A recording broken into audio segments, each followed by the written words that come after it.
Bismillahirrahmanirrahim.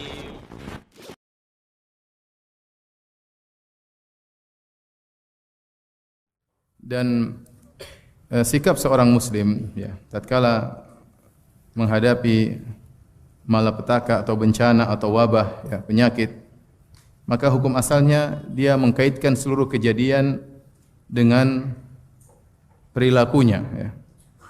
Mengkaitkan kejadian dengan perilakunya. Karena kita tahu bahwasanya yang mengatur, yang mengadakan semua kejadian adalah Rabbul Alamin, Allah Subhanahu wa taala. Tidak ada satu daun pun yang jatuh ya di alam semesta ini kecuali dengan izin Allah Subhanahu wa taala ya. Kalau daun saja jatuh dengan izin Allah Subhanahu wa taala, wa ma tasqutu min waraqatin illa ya'lamuha, tidak ada satu daun pun kecuali Allah tahu tentang daun tersebut. Bagaimana lagi dengan kondisi manusia, bagaimana dengan penyakit, dengan kematian, maka kita sangat yakin bahwasanya semua terjadi dengan takdir Allah Subhanahu wa taala. Namun kenapa terjadi semua kejadian tersebut? Asalnya kita mengkaitkan dengan sebab syar'i, dengan sebab syar'i, yaitu kenapa kitanya kok bisa terjadi demikian ya. Dan dalil akan hal ini sangat banyak seperti firman Allah Subhanahu wa taala, "Zaharal fasadu fil barri wal bahri bima kasabat aydin nas liyudhiqahum ba'dal ladzi amilu la'allahum yarji'un." Kata Allah Subhanahu wa taala, sungguh kami telah menampakkan atau telah nampak kerusakan di daratan, di lautan akibat ulah manusia ya.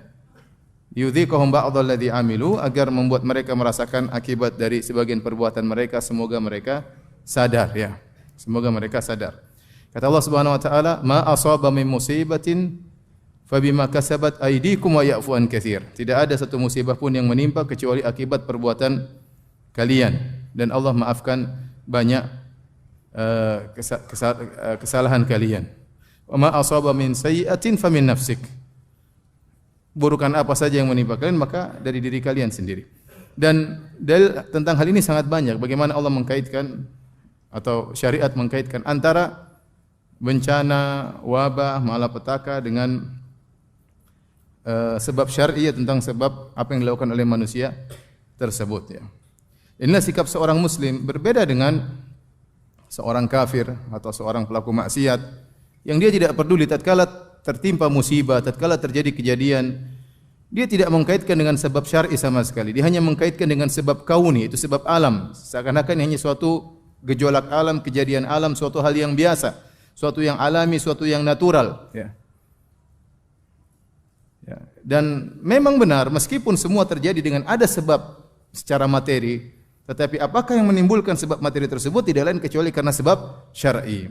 Contoh misalnya terjadi gempa misalnya, ya benar secara sebab kauni, sebab natural, ada pergerakan lempeng bumi misalnya, ya, atau ada tabrakan lempeng bumi misalnya, ya secara alami natural. Tetapi siapakah yang menyebabkan itu semua? Tentu yang menggerakkan itu semua adalah Allah Subhanahu wa taala. Kenapa Allah menggerakkan? Sebabnya kepada sebab syar'i. Kitanya ada masalah.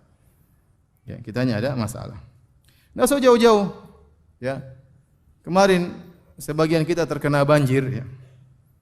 Kita harus mengakui bahwasanya tidaklah terkena musibah kepada kita kecuali karena ada kesalahan-kesalahan kita. Apa kesalahan-kesalahan kita atau kesalahan orang-orang di sekitar kita sehingga kita terkena dampak dari kesalahan-kesalahan tersebut. Dan kita tidak usah malu-malu untuk mengatakan demikian. Jangan sampai kita seperti orang-orang kafir atau para pelaku maksiat yang hanya mengkaitkan musibah yang menimpa dengan sebab materi semata, sehingga dia lupa, seakan-akan dia tidak bersalah. Ya. Nanti lama-lama menyalahkan Tuhan, bisa jadi demikian. Ya. Tatkala dia merasa dia tidak punya salah, dia tidak menyalahkan dirinya, kemudian dia mengatakan ini sebab alami, hal yang biasa. Kapan dia kembali kepada Allah Subhanahu wa taala? Kapan dia kembali kepada Allah Subhanahu wa taala? Inilah sikap pertama yang hendaknya direnungkan oleh seorang muslim, bahwasanya mengkaitkan kejadian dengan perilaku manusia ya.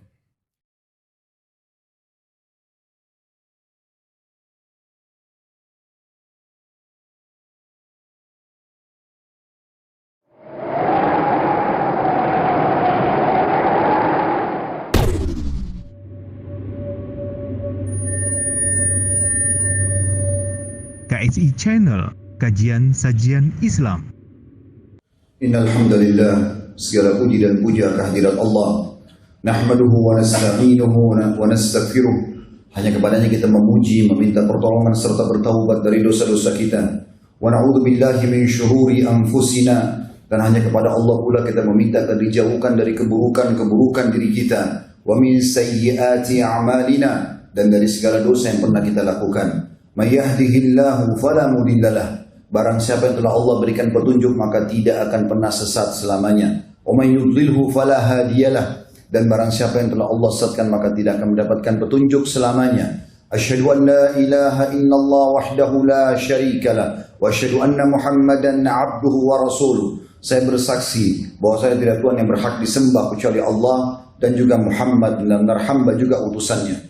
Allah berfirman dalam kitabnya, qala Allah Ta'ala, ya ayyuhalladzina amanu taqullaha haqqa tuqatih wa la tamutunna illa wa antum muslimun. Hai sekalian orang-orang yang beriman, bertakwalah, hanya patuh dan tunduklah kepada satu-satunya pencipta segala sesuatunya yaitu Allah. Sebenar-benar patuh dan tunduk. Dan janganlah kalian meninggal dunia kecuali dalam keadaan Islam. Di ayat yang lain qala Allah Ta'ala, ya ayuhan nasu taqu rabbakum alladhi khalaqakum min nafsin wahidah wa khalaqa minha zawjaha wa batha minhuma rijalan katsiran wa nisaa wattaqullaha alladhi tasaaluna bihi wal arham innallaha kana 'alaikum raqiba. Hai sekalian manusia, bertakwalah, sekali lagi tunduk dan patuhlah kepada Allah yang telah menciptakan kalian dari jiwa yang satu yaitu Adam alaihissalam, dan telah menciptakan dari jiwa yang satu istrinya Hawa alaihissalam, dan telah banyak memberikan keturunan laki-laki juga perempuan dari keduanya. Sekali lagi bertakwalah kepada Allah dan jagalah hubungan silaturahim. Sesungguhnya Allah senantiasa mengawasi kalian.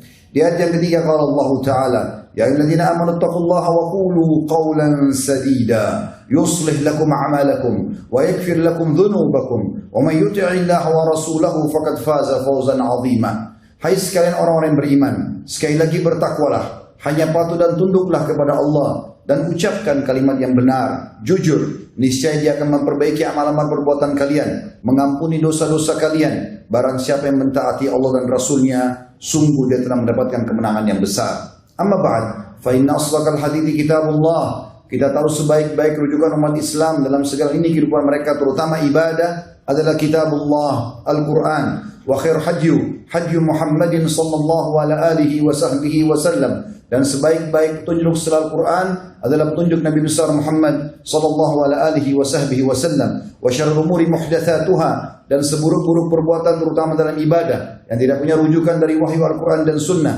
Fa inna kulla muhdatsin bid'ah. Semua perbuatan ibadah yang baru dikenal dengan, semua ibadah yang tidak punya rujukan wahyu dikenal dengan perbuatan baru agama. Wa nabidatin dhalalah. Dan perbuatan baru itu akan membawa pelakunya pada kesesatan. Midaran finar, kesesatan akan membawa pelakunya ke dalam api neraka. Kaum muslimin rahimani rahimakumullah. Di hari-hari kita sekarang sedang heboh wabah corona dan terus berkembang. Hanya Allah Subhanahu wa taala yang mengetahui kapan akan diangkat olehnya. Ada pandangan Islam tentang bagaimana setiap muslim menghadapi segala macam penyakit dan wabah. Dan kita di saat-saat sekarang saatnya untuk mempelajari masalah itu.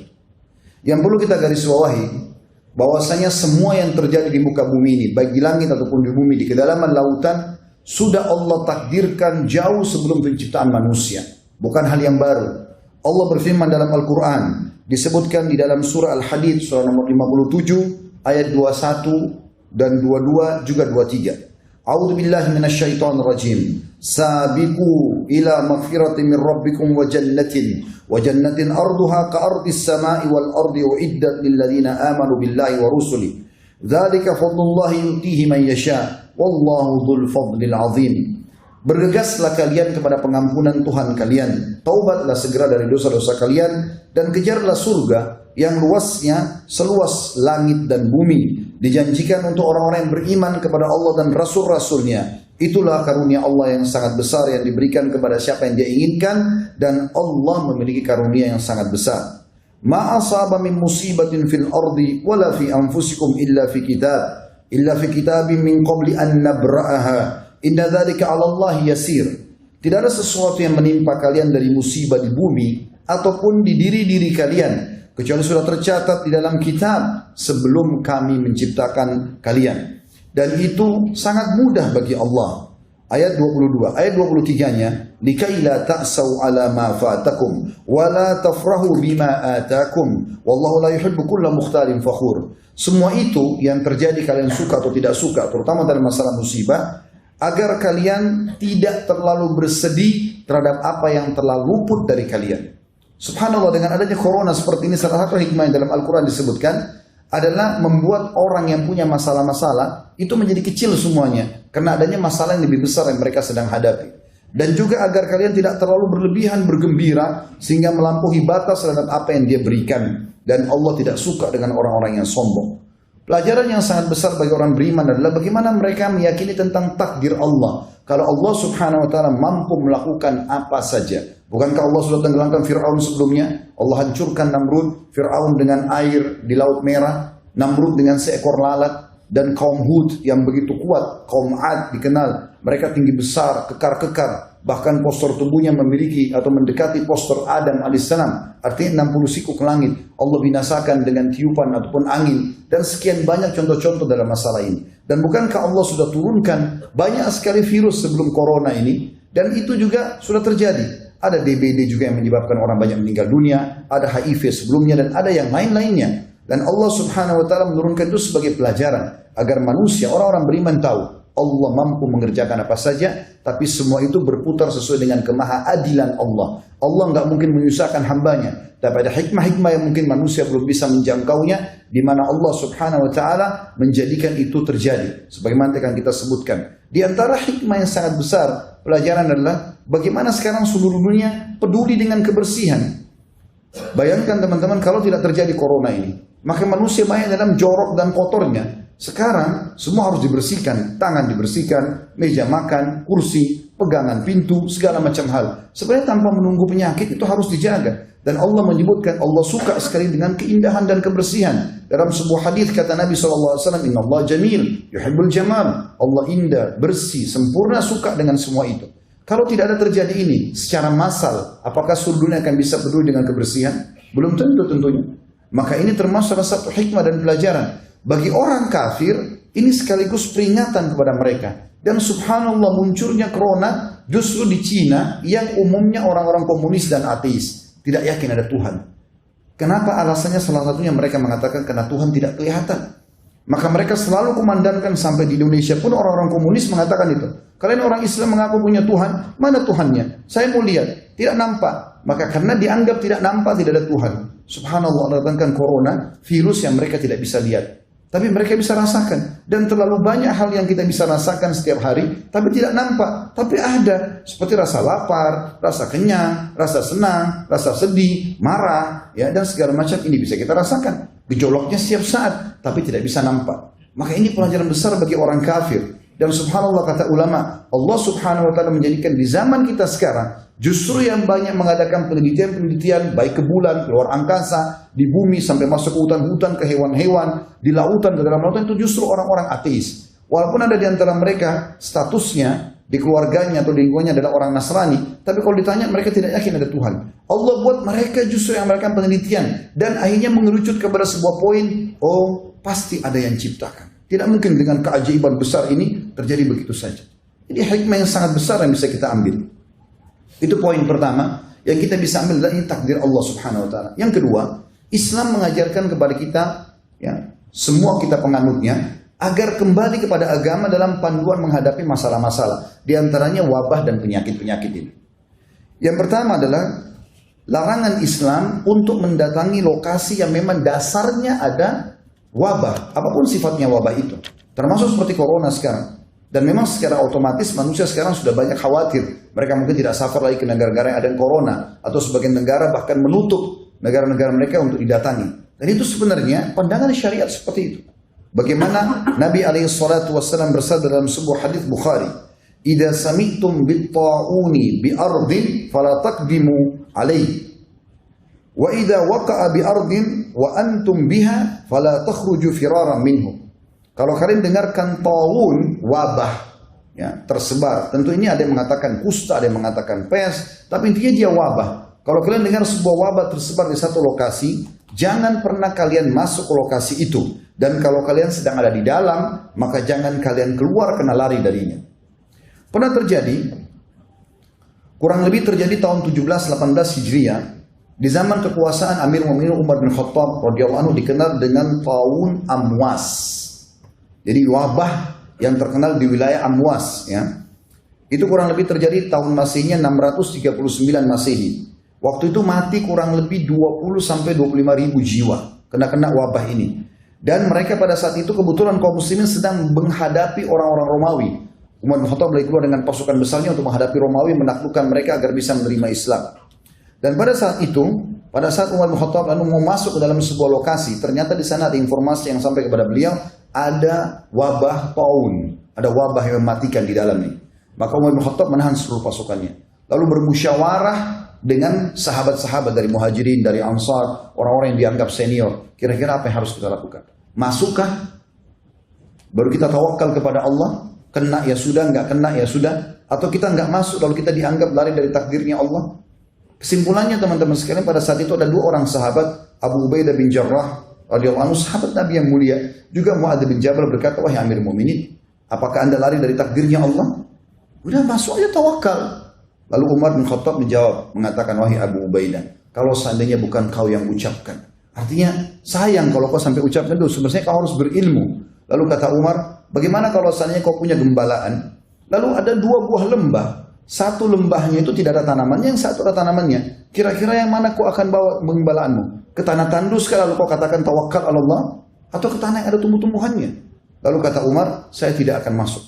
Abu Ubaidah pun tetap ngotot, dia masuk, salaman sama Umar bin Khattab, akhirnya sama Muadz bin Jabal masuk dan terbunuh dengan wabah tersebut. Yang terjadi teman-teman sekalian, setelah masuk dua sahabat yang muda ini, ternyata ada sahabat Nabi yang namanya Abdurrahman bin Auf, sahabat-sahabat yang masyhur namanya, datang mengatakan, wahai Amir Mu'minin, saya punya berita dari Rasulullah Sallallahu Alaihi Wasallam, bahwasanya Nabi SAW bersabda, kalau wabah taun ada di sebuah lokasi, jangan kalian masuk, dan kalau kalian sudah di dalam, jangan kalian keluar. Maka kata Umar, segala puji bagi Allah yang telah memandu kami. Oleh karena itu, isolasi ini sangat positif. Artinya memang kita tidak masuk ke sana, atau bahkan kita menahan dulu orang tidak sembarangan masuk ke negara kita, bagian yang sangat positif. Sekarang banyak orang bertanya-tanya, kenapa Arab Saudi tidak izinkan umrah? Lalu kemudian sangka buruk, berpikir positif dulu. Saya dapat informasi di sana, Ka'bah itu kan selalu dipegang oleh orang. Dan corona ini dari tangan orang bisa pindah langsung, pegangan orang saja sudah bisa pindah. Maka kalau dibuka umrah, bukan cuma bahaya bagi penduduk Saudi sendiri, bagi kaum muslimin. Berapa juta orang yang tawaf setiap hari, berapa banyak orang yang tawaf setiap hari, dan berapa banyak tersebar seluruh dunia penyakit ini. Maka ditutup. Dan penutupan umrah haji bukan baru sekarang. Sudah dalam sejarah Islam beberapa kali terjadi umrah haji tertutup. Tapi hal-hal terjadi karena peperangan, ada karena ribut antara kekuasaan dan segala macam hal. Jadi ini bukan hal yang baru. Apalagi ini hanya sementara waktu saja. Demi maslahat semuanya. Dan ini ada dalam syariat kita. Oleh karena teman-teman yang tidak punya ilmu jangan banyak berbicara. Akhirnya mendapatkan dosa. Apalagi bahasanya kenapa pemerintah Saudi. Berarti satu Saudi disalahkan. Berapa banyak orang yang Anda harus minta maaf dengan masalah ini. Kenapa pemerintah ini larang. Pemerintah itu yang dibahas. Berapa banyak dosa yang kita bisa dapatkan. Kalau Anda punya masalah sama seseorang, kerucut ke orang itu saja. Misal suami istri ribut. Kemudian suami misalnya marah sama saya, lalu dia mengatakan, kamu memang ini tidak dididik oleh kedua orang tuamu.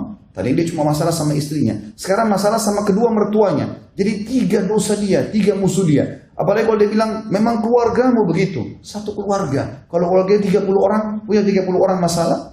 Kalau dia bilang, memang negaramu begitu, atau sukumu begitu. Mungkin 300 orang sukunya. Memang negaramu begitu. Berarti kalau ke Indonesia 200 juta, dia harus minta maaf dengan sekian ratus juta orang. Maka harus hati-hati dengan lisan. Apalagi kalau tidak punya ilmu. Ini berbahaya. Maka dalam kondisi fitnah seperti ini kita tidak berbicara kecuali dengan ilmu yang benar. Sudah ada betul-betul penelitian baru kita berbicara, itu pun kalau ada manfaatnya kita berbicara. Kalau tidak maka diam adalah emas. Juga dikatakan Ibnu Hajar rahimahullah tentang masalah ini. Beliau wafat tahun 852 Hijriah, menjelaskan kalau larangan mendatangi tempat penyakit itu karena dikhawatirkan menular ke siapapun yang masuk wilayah itu, dan larangan orang yang berada di wilayah tersebut keluar agar orang lain tidak terjangkit penyakit taun. Dan bukti bahwasanya ada penyakit yang menyebar, yang menular, kalau ada sebabnya tentunya, misalnya kita sengaja interaksi dengan orang-orang yang kena penyakit menular, maka ini ada dalilnya. Disebutkan dalam hadis Bukhari. Kata Nabi SAW, la tadimun nadara ila majzumin. Jangan kalian terlalu banyak interaksi ataupun menatap orang yang kena wabah, kusta atau yang lainnya. Berarti memang ada sifat menular. Walaupun ada sabda Nabi SAW mengatakan la adwa, tidak ada penyakit menular, tapi maknanya la adwa tanpa sebab, bila sebab, harus ada sebabnya. Orang jelas-jelas flu, dia habis pegang ingusnya, mohon maaf, lalu salaman sama Anda. Anda bilang nggak apa-apa, nggak ketular kok. Lalu ingusnya kita gosok di hidung kita, menular masalahnya. Kalau ada sebabnya maka pasti akan ada akibat, seperti itulah. Kemudian juga kalau terjadi bagi orang-orang beriman, misal kalau sampai ada yang kena pun, dan kita berharap tentu karena ini adalah wabah yang Allah datangkan sebagai hukuman, gitu kan? Jelas ini adalah hukuman karena Umar bin Khattab berkata radhiyallahu anhu, tidak mungkin wabah itu kalau misalnya wabah, bahasa Arabnya wabah, tidak mungkin wabah datang turun dari langit Allah jadikan sebagai sebuah bencana di muka bumi kecuali karena dosa yang sedang terjadi, dan tidak akan pernah diangkat kecuali dengan taubat. Jadi kita sebagai orang beriman tahu, yakinlah teman-teman, kalau Anda orang beriman kepada Allah Subhanahu wa taala, mengikuti panduan syariat Allah, syariat Anda, syariat Islam, dan Anda juga terapkan apa yang diperintahkan agar bisa selamat dari wabah, dari penyakit sebagaimana yang kita sebutkan sebentar lagi insyaallah, maka Anda akan aman, tidak perlu khawatir. Saya ingatkan juga, jangan terlalu dibesar-besarkan, seakan-akan harus sembako dipenuhi di rumah, tidak akan boleh salaman sama sembarangan orang. Akhirnya suami istri nggak mau salaman, orang tua sama anak nggak akan salaman, muslim yang lain di masjid tidak akan salaman. Pada sementara Nabi SAW mengatakan bahwasanya kalau dua orang muslim salaman, pada saat mereka lepaskan tangannya maka akan guguran dosa-dosanya. Tapi Anda punya hak setelah itu, ya, mengantisipasi dengan misalnya mencuci tangan, boleh. Anda boleh pakai masker, silahkan, itu hak Anda ikhtiar, tapi jangan berlebihan. Sehingga akhirnya setiap orang bersin sedikit, kayaknya corona nih, kan jadi masalah. Semua orang dicurigai. Di pengajian saya kemarin ada yang tanya begitu, Ustaz, saya lagi flu. Begitu saya flu, semua orang sekitar saya curiga kalau saya corona. Sehingga akhirnya semuanya orang su'udhan satu sama yang lain. Ini juga jadi pelanggaran agama. Artinya kita berhati-hati tapi tidak boleh berlebihan. Disebutkan dalam sebuah hadis, Aisyah berkata radhiyallahu anha tentang masalah taun. Waktu itu beliau bertanya kepada Nabi SAW, maka beliau mengatakan, Innahu adzaban yab'athuhu Allahu ala man yasha'. Wabah itu sebenarnya adalah wabah taun terutama, tapi ini wabah secara umum bisa juga masuk dalamnya. Allah utus kepada siapapun sebagai siksaan yang dia inginkan. Faja'alahu Allahu rahmatan lil mu'minin. Dan pasti itu kalau penerima orang beriman maka Allah jadikan rahmat buat dia. Dalam riwayat Bukhari yang lain, kalau ada seorang mukmin meninggal karena taun wabah, maka dia mati syahid. Dan kemudian dikatakan, فَلَيْسَ مِنْ عَبْدٍ يَقْعُ الطَّاعُونَ فَيَمْكُثُ فِي بَلَدِهِ صَابِرًا يَعْلَمُ أَنَّهُ لَنْ يُصِيبُ إِلَّا مَا كَتَبَ اللَّهُ لَهُ إِلَّا كَانَ لَهُ مِثْلُ أَجْرِ الشَّهِيدِ. Dan tidak ada seorang muslim pun atau mukmin pun yang sedang berada di satu lokasi, di sana ada wabah yang tersebar, kemudian dia tinggal di negaranya, tetap diisolasi, dia nggak keluar agar tidak menyebar, dan kemudian dia yakin itu tidak akan menimpa dia kecuali dengan izin Allah, kecuali akan dicatat baginya pahala mati syahid. Sebab-sebab syar'inya ada disebutkan oleh Nabi SAW, di antaranya hadis yang mulia. Kata Nabi SAW, Ya ma'syaral muhajirin, wahai orang-orang muhajirin, khamsu khisal atau khisalu khamsin idza tulitum bihinna wa a'udzu billahi an tudrikuhunna. Ada 5 perkara, kalau kalian diuji oleh Allah dengannya maka ini sangat berbahaya. Tapi aku berlindung kepada Allah untuk kalian agar kalian tidak terkena. Lan tadhhar fahishatu fi qaumin qattun hatta yu'linu biha illa fasha fihim at-ta'un. Ketahuilah, tidak ada satu maksiat dosa besar kepada Allah di lokasi orang kafir atau orang beriman tersebar merajalela itu kecuali Allah akan mendatangkan wabah taun kepada mereka. Wal auja' dan masalah-masalah yang berat, penyakit berat. Allati lam takun madat fi aslafihim alladzina madaw. Yang tidak pernah menimpa orang-orang yang datang sebelum mereka. Lam yanqusul mikyala wal mizana illa ukhidu bisinina wa shiddatil mauna wa jurus sultan alaihim. Dan tidak ada seorang pun di antara mereka atau komunitas yang curang dalam timbangan kecuali pasti mereka akan mendasakan peceklik dan juga susahnya kehidupan serta pemimpin yang zalim terhadap mereka. Walam yamna'u zakata amwalihim illa muni'ul qatra minas sama walaulal bahaimu lam yumtiru. Dan tidak ada seorang pun atau satu kaum yang menahan zakat harta mereka kecuali Allah akan tahan hujan dari langit, dan kalau bukan karena hewan-hewan mereka tidak akan diberikan hujan. Walam yanqudu ahdallahi wa ahda rasulihi illa sallallahu alaihim aduwwan min ghairihim fa akhadhu ba'da ma fi aidihim. Dan tidak ada seseorang pun atau komunitas yang sengaja mengingkari janji Allah dan Rasulnya. Allah mengatakan akan dapat ini, kalau berbuat ini akan dapat ancaman itu. Lalu dia mengatakan tidak mungkin. Dia coba mengkhianati dan mengingkari masalah itu. Kecuali Allah akan datangkan musuh-musuh yang akan menguasai mereka dan akan mengambil sebagian apa yang ada di tangan mereka. Wa ma lam tahkum a'immatuhum bi kitabillah wa yatakhayyaru mimma anzalallah illa ja'alallahu ba'sahum bainahum. Dan tidak ada satupun pemimpin-pemimpin mereka yang tidak menerapkan kitab Allah dan mereka tidak menjadikan sebagai sesuatu yang harus diterapkan apa yang Allah turunkan, kecuali Allah akan menjadikan permasalahan di antara mereka. Itu yang kedua. Atau maksudnya poin yang kedua yang berhubungan dengan masalah apa yang harus kita lakukan. Pecahannya adalah kita harus mengisolasi tempat itu. Kemudian cabang daripada poin kedua ini adalah bagaimana kita berobat. Nah, kita tutup dengan ini teman-teman sekalian, bagaimana berobat. Berobat ini ada 3 cara dalam syariat kita. Dan ini sayangnya yang pertama dan kedua yang merupakan asas dilupakan oleh kaum muslimin. Yang ketiga yang merupakan akhir daripada ikhtiar, justru ini yang mereka fokus untuk melakukannya. Teman-teman sekalian, kita harus yakin dengan sabda Nabi SAW dalam hadis Bukhari. Beliau bersabda, "Ma anzalallahu da'an illa anzalallahu lahu shifa." Allah tidak akan pernah menurunkan penyakit kecuali Allah turunkan kesembuhan bersamanya. Enggak ada kata-kata tidak ada kesembuhan. Enggak ada dalam Islam penyakit tidak ada obatnya, mustahil. Pasti ada. Itu sabda Nabi SAW dan tidak mungkin salah. Ini wahyu yang sudah diberikan kepada kita. Maka yang harus dilakukan 3 hal. Yang pertama, yang ini yang orang tinggalkan adalah berdoa, berzikir, sholat, sedekah, taubat. Ini asas daripada hilangnya wabah dan juga penyakit. Mara bahaya. Dan ini banyak ditinggalkan oleh kaum muslimin. Misal, masalah doa, kata Nabi SAW, la yaruddul qadha illa doa. Tidak akan pernah ada yang bisa mengubah takdir kecuali doa. Kemudian Nabi SAW juga bersabda di dalam hadis riwayat Tirmidzi, "Inna du'a yanfa'u mimma nazala wa mimma lam yanzil, fa'alaikum ibadallahi bid-du'a."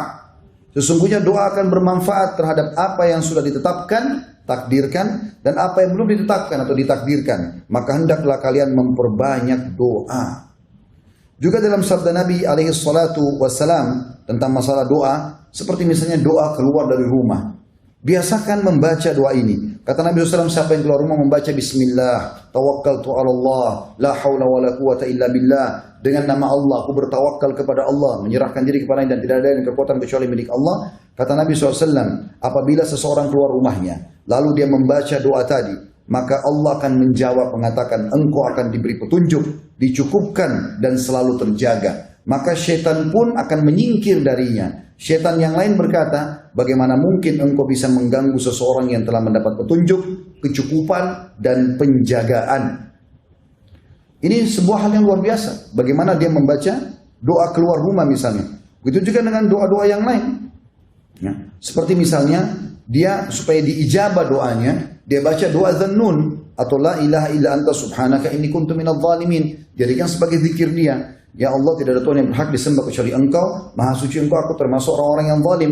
Ini doa dibaca oleh Nabi Yunus alaihissalam. Kata Nabi SAW setelah menjelaskan kejadian tersebut, beliau mengatakan, lam yad'u biha rajulun fi syai'in qattun illa istujiba Allahu lah. Seseorang, sesungguhnya tidak ada seorang muslim pun yang berdoa dengannya dalam satu masalah apapun melainkan Allah pasti kabulkan. Itu juga zikir kepada Allah Subhanahu wa taala. Zikir pagi petang misalnya. Di antara zikir pagi petang bunyinya a'udzu bikalimatillahi tammati min syarri ma khalaq. Hadis riwayat Muslim.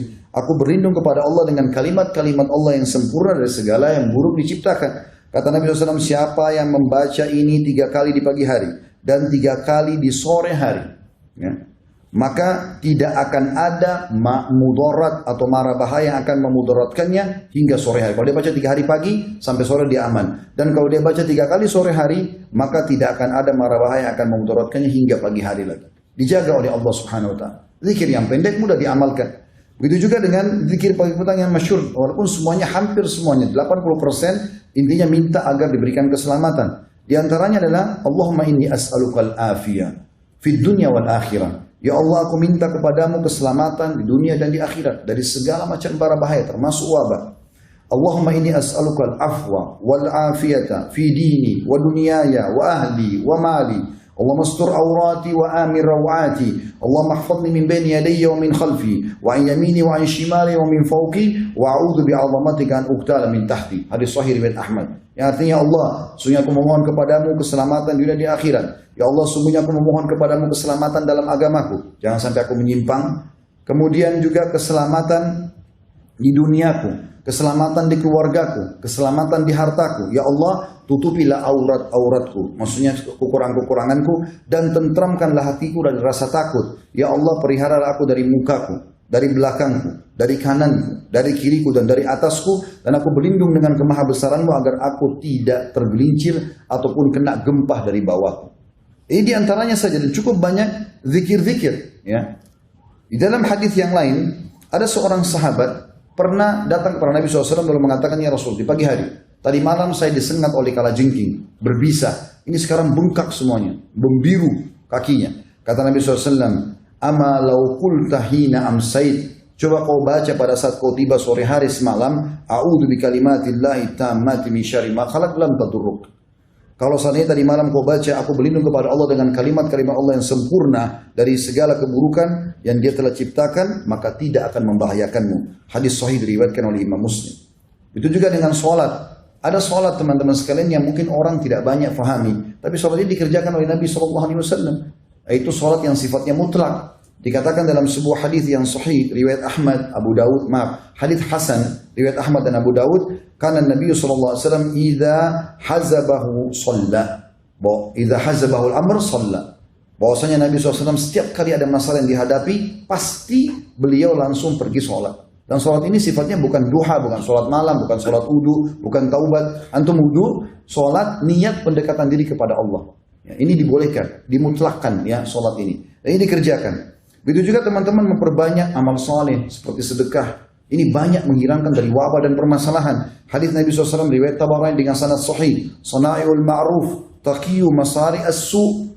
Sesungguhnya semua perbuatan kebaikan, ketakwaan kepada Allah akan menjauhkan dari segala macam masalah berat atau yang buruk atau kejahatan. Wa sadaqatus sir tudfi'u ghadabur rabb, dan sedekah secara sembunyi-sembunyi akan meredam murkanya Allah. Wasilatul rahim tazidu fil umur, dan melanjutkan hubungan silaturahim akan menambah panjangnya umur. Di dalam hadis yang lain kata Nabi SAW, inna sadaqata latudfi'u ghadabur rabb wa tadfa'u an-mitati su. Ketahuilah bahwasanya sesungguhnya sedekah itu akan meredam murkahnya Allah. Jadi kalau Allah marah dengan menurunkan wabah dan segala macam hal, Allah bisa angkat murkahnya itu dengan sedekah kita. Wa juga sedekah itu, dan juga dia akan bisa menolak mati yang buruk. Di dalam hadis yang lain riwayat Al-Hakim kata Nabi SAW, sana'il ma'ruf taqiyu masari su. Semua perbuatan baik akan menjauhkan dari segala macam mara bahaya. Wal afaq, gangguan-gangguan. Wal halaqat, hal-hal yang membinasakan. Wa ahlul ma'ruf fid dunya hum ahlul ma'ruf fil akhirah. Dan orang yang suka buat kebaikan di dunia, maka mereka adalah orang-orang yang juga ma'ruf di akhirat. Termasuk teman-teman sekalian dianjurkan agar menutup wadah-wadah minum dan makan ya di rumah. Disebutkan dalam sebuah hadis, dan hadis ini juga adalah hadis yang sahih. Ya kan Imam Muslim. Saya langsung ke terjemahannya, kata Nabi SAW, tutuplah bejana-bejana, rapatkanlah tempat-tempat minum, karena ada waktu satu malam atau ada waktu pada saat orang-orang lagi tidur, ketika turunnya wabah atau di malam hari turun wabah. Tidaklah ia melewati bejana yang tidak ditutup ataupun tempat minum yang tidak dirapatkan, kecuali ia akan masuk ke dalamnya. Wabah itu akan masuk. Makanya sunnah Nabi SAW adalah bagaimana kita menutup wadah-wadah minuman dan makanan kita. Tentu masih banyak poin-poin yang lain teman-teman, kena khutbah Jumat saya ringkaskan. Kemudian kita masuk juga ke jenis pengobatan. Selain tadi saya bilang ada 3, yang pertama adalah zikrullah, ya, yang doa, sedekah dan seterusnya, ini semua amal-amal saleh. Yang kedua masuk dalam pengobatan adalah pengobatan yang juga banyak ditinggalkan oleh kaum muslimin, pengobatan dengan cara yang diajarkan oleh Nabi SAW. Seperti misalnya ruqyah syariah. Ya, Ibnu Qayyim rahimahullah mengatakan, aku pernah merasakan rasa sakit kepala yang luar biasa. Kemudian aku membaca surah Al-Fatihah, meniupkan ke air zam-zam, lalu aku meminumnya dan mengusapkan ke badanku. Tiba-tiba sakit itu hilang. Ruqyah syariah. Teman-teman yang mau lebih jauh bisa nonton insya Allah ceramah kami di YouTube tentang masalah ruqyah syariah. Dan ini ulama sudah sepakat mengatakan bukan hanya orang kena racun, sihir, tapi juga dia bisa mengobati segala macam masalah dan penyakit. Kemudian juga jangan pernah tinggalkan habbatus sauda. Sekarang beli di rumah, jintan hitam. Selalu kita dengar hadis Nabi SAW tapi tidak diamalkan. Hadis Bukhari Muslim, habbatus sauda dawa likul da'il sam. Biji hitam atau jintan hitam itu adalah obat untuk semua penyakit kecuali kematian. Kalau mati juga bisa diobati, jintan hitam akan obati. Maka diminum, konsumsi, taruh di teh kita, di kopi kita, di nasi, di sayur, di susu, minum sama madu. Ya. Maka ini anjuran Nabi SAW. Sakit atau tidak sakit, maka dia akan meningkatkan kekebalan tubuh insya Allah dan akan menyembuhkan penyakit. Sebagian ulama mengatakan keutamaannya, karena dalam hadisnya dikatakan habbatul barakah, biji yang penuh dengan berkah. Karena kalau orang minum, kalau dia belum ada penyakitnya, maka akan menjadi penameng ya, atau penahan daripada penyakit yang akan datang. Kalau dia sudah kena penyakit, maka akan membantu dia mengeluarkan dirinya dari penyakit tersebut. Begitu juga teman-teman sekalian dengan mengkonsumsi madu. Madu ini dikonsumsi, tapi bukan air madu, madunya dikonsumsi. Ada orang punya 1 kilo madu, 1 tahun baru habis. Diminum madu itu, jadi madu tanpa dicampur apa-apa. Itu baru manfaatnya besar. Tapi banyak orang 1 sendok makan ditaruh di 1 botol air 1 liter. Sehingga jadi air madu, bukan madunya. Madu dikonsumsi. Dan Nabi SAW pastikan kesembuhan pasti di 3 hal. Yaitu konsumsi madu. Kemudian sayapan bekam dan juga kai atau besi panas yang ditempelkan di tubuh. Dan aku melarang umatku menggunakan kai. Dalam riwayat lain, jadikan kai sebagai obat terakhir kalian. Maka madu juga begitu. Dalam riwayat Tirmidzi ada 2 orang adik kakak. Si kakak kena diare, mencret, mohon maaf, adiknya pergi ke masjid lalu melapor kepada Nabi SAW mengatakannya, Rasulullah, kakakku lagi mencret, diare. Kata Nabi SAW, berikan dia madu. Dia pulang ke rumah si adik, dikasih kakaknya. Ternyata belum sembuh. Dikasih kali belum sembuh, masih diare. Dia datangnya Rasulullah belum sembuh. Nabi SAW lalu marah pada anak mudanya sambil mengatakan, pasti Allah benar dan perut kakakmu yang bohong. Tidak mungkin salah. Allah mengatakan sembuh dengan madu, kok bilang tidak? Sekarang pulang berikan kembali. Diberikan kakaknya akhirnya sembuh. Ini disebutkan dalam hadis yang sahih. Dan kita tahu dalam Al-Quran, dalam surah An-Nahl khusus, ya, surah nomor 16, Allah berfirman di ayat 68 dan juga ayat 69-nya. A'udzubillahi minasyaitonirrajim. Wa auha rabbuka ilan nahli anittakhidhi minal jibali buyutan wa minasyajari wa mimma ya'rishun. Dan Allah mewahyukan kepada lebah-lebah, surah nomor 16 tentang lebah An-Nahl, agar menjadikan gunung-gunung sebagai rumahmu atau rumah-rumah kalian, dan juga dari pohon-pohon dan apa yang dibuat oleh manusia. Itu ayat 68. Ayat 69-nya, "Tsumma kuli min kulli tsamarat." Kemudian makanlah hai para lebah, Allah wahyukan kepada ciptaannya lebah, makanlah dari semua jenis buah-buahan. Fasluki subul rabbiki dzulula. Lalu ikutilah petunjuk jalan yang sudah Allah berikan kepada kalian. Yakhruju min butuniha syarab. Dan dari perut lebah itu akan keluar minuman. Mukhtalifa alwanuhu fihi shifa'un linnas, yang warnanya berbeda-beda. Ada madu warna hitam, ada coklat muda, ada kemerah-merahan, warnanya berbeda-beda, ada yang madu warna putih dan seterusnya. Semua itu keluar dari perut lebah, kata Allah, ada obat untuk manusia. Inna fi dzalika laayatan liqaumin yatafakkarun. Itu betul-betul ada tanda-tanda kebesaran Allah bagi kaum yang mau memikirkannya. Itu juga dengan bekam, saudaraku seiman. Jangan pernah tidak bekam. Kita sekarang kalau tidak salah berada di 18 Rajab. Sunnah Nabi SAW tanggal 17, 19, dan 21. Kalau kemarin 17 Anda belum bekam, maka besok insya Allah bisa bekam di tanggal 12 atau tanggal 21. Dan Nabi SAW juga mengatakan bahwasanya kesembuhan pasti di sayapan ya, bekam. Dan Nabi SAW mengatakan dalam hadis sahih riwayat Ahmad, sebaik-baik pengobatan penyakit kan adalah berbekam. Juga dalam riwayat lain, riwayat Tirmidzi, kata Nabi SAW, tidaklah aku melewati sekumpulan para malaikat ya, di langit pada saat aku sedang Isra dan Mi'raj, kecuali mereka semua mewasiatkan mengatakan, hai Muhammad, perintahkan umatmu untuk berbekam. Dan Nabi SAW mengatakan, dalam hadis riwayat Abu Daud, barang siapa ingin berbekam, hendaklah dia lakukan di tanggal 17, 19, dan 21, maka akan menyembuhkan semua penyakit. Juga teman-teman sekalian, konsumsi air zam-zam. Jangan lupakan air zam-zam. Beli, miliki, minum. Air zam-zam pulang dari umrah bukan ditaruh di gudang, di lemari, 5 tahun gak dikonsumsi. Minum zam-zam. Dan ulama mengatakan zam-zam akan terus berlaku walaupun dicampur dengan air lain. Misal, antum cuma punya 1 galon 5 liter, biasa kalau pulang umrah dikasih. Baik, kita minum sebagiannya. Bisa diisi dengan air biasa. Air biasa yang bercampur dengan zam-zam akan berubah jadi zam-zam secara otomatis. Jadi tidak akan pernah habis zam-zam kita sebenarnya. Kita bisa tinggal menambahkan air terus-menerus dan itu terus akan berlaku sebagai hukum zam-zam. Dan kata Nabi SAW dalam hadis sahih riwayat Muslim, air zam-zam penuh dengan berkah. Ia merupakan makanan yang mengenyangkan dan obat untuk semua penyakit. Juga sabda Nabi SAW dalam hadis riwayat Ahmad dan Ibnu Majah, zam-zam sesuai dengan niat dan tujuan orang yang meminumnya. Minta kesembuhan Allah kasih, minta apapun Allah akan kasih. Dan juga Nabi SAW dalam hadis riwayat Tirmidzi dan Al-Baihaqi dengan sanad hasan, beliau pernah membawa air zam-zam dikatakan dalam girbah. Girbah itu kayak wadah minuman untuk taruh minuman tapi dari kulit hewan. Kemudian beliau menyiramkan dan meminumkannya kepada orang-orang yang sakit. Jadi ini bentuk-bentuk ikhtiar kita. Kemudian yang terakhir, pengobatan ketiga yang paling banyak orang sekarang melakukannya dan meninggalkan yang pertama dan kedua, yaitu berobat secara medis. Dan ini dianjurkan juga dalam Islam. Tapi ini pengobatan terakhir justru. Kalau kita malah terbalik, dokter dulu, nanti kalau sudah tidak bisa sembuh dengan 30 dokter, baru sholat malam. Baru mau berdoa. Allah di nomor 30 kan, bagaimana bisa sembuh?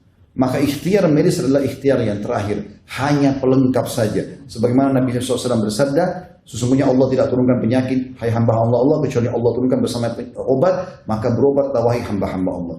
Aku qauli hadza, saya sudah mengucapkan perkataan saya ini, wastaghfirullah li wa lakum, dan saya beristighfar kepada Allah, dan Anda jangan istighfar kepada Allah, fastaghfiruhu innahu huwal ghafurur rahim. Beristighfarlah kepadanya karena Dia Maha menerima taubat hamba-hamba dan juga Maha penyayang.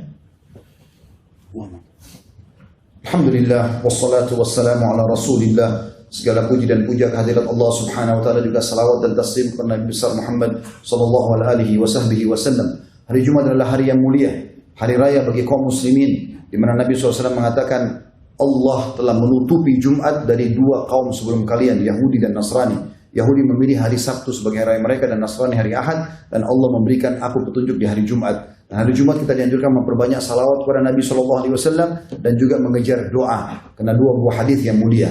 Hadis riwayat Muslim, kata Nabi SAW, tidak ada seorang muslim pun berdoa di hari Jumat kecuali diijabah sama Allah, dan kejarlah itu di khutbah kedua khatib pada saat dulu sampai diiqamahkan sholat. Makanya semua khatib pasti berdoa di khutbah kedua karena ini adalah waktu mustajab.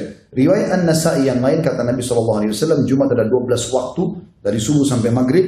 Tidak ada seorang muslim berdoa kecuali diijabah oleh Allah Subhanahu wa taala, dan perbanyaklah doa selepas asar sampai terbenam matahari. Maka jangan kita sia-siakan dua waktu yang mulia ini. Kita sekarang termasuk waktu mustajab. Mari kita hadirkan hati dan pikiran kita untuk berdoa kepada Allah Subhanahu wa taala.